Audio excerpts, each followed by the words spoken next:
A city bustles with social activities of various kinds engaged in by low and middle class citizens and the creme de la creme.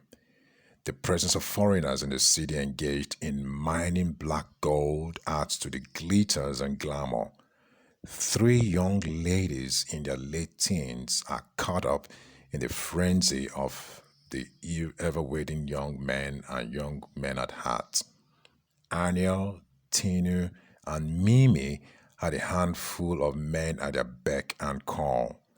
Their curvy, fully built body made them worthy of contemplation. It was a cool, windy Saturday early evening. All academics are behind these stunning beauties. It was the week after the final exams. How else would it seem best to savor the glamour of the city than to go to one spot where the air infuses romance?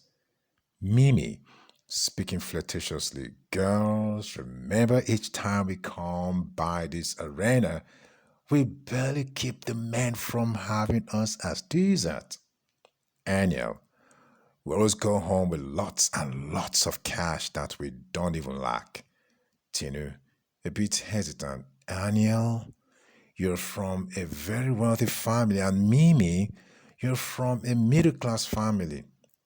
Of the three of us, it seems I am the only one justified to come through this life's path.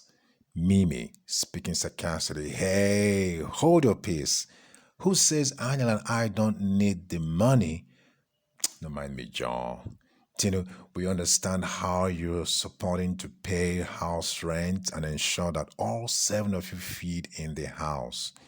Annual, lack of feelings. Anyhow, we've been partners in crime all these years. Are we going to stop now? I don't think so. Tino, babes, I'm just saying.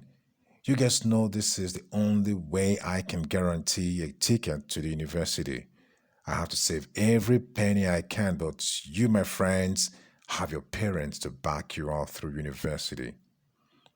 Everyone in the city seemed to be caught up in the euphoria of the early evening soothing wind caresses.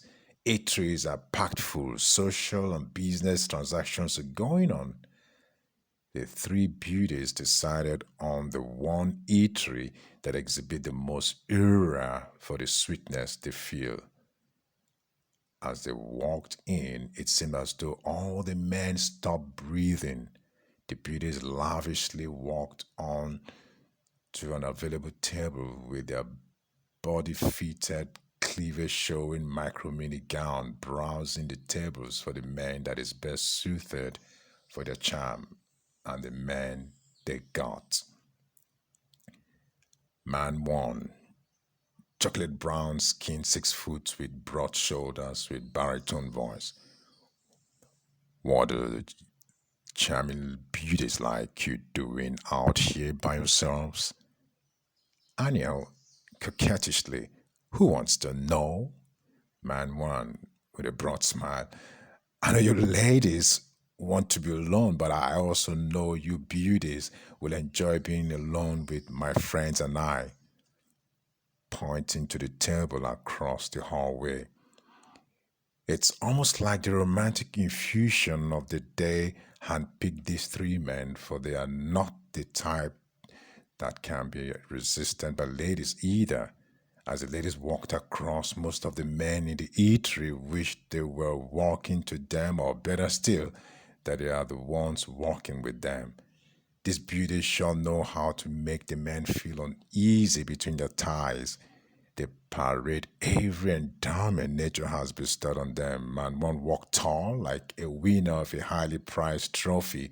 His friends at the table could not hide their satisfaction as they await the presence of the bride of all the men in the eatery.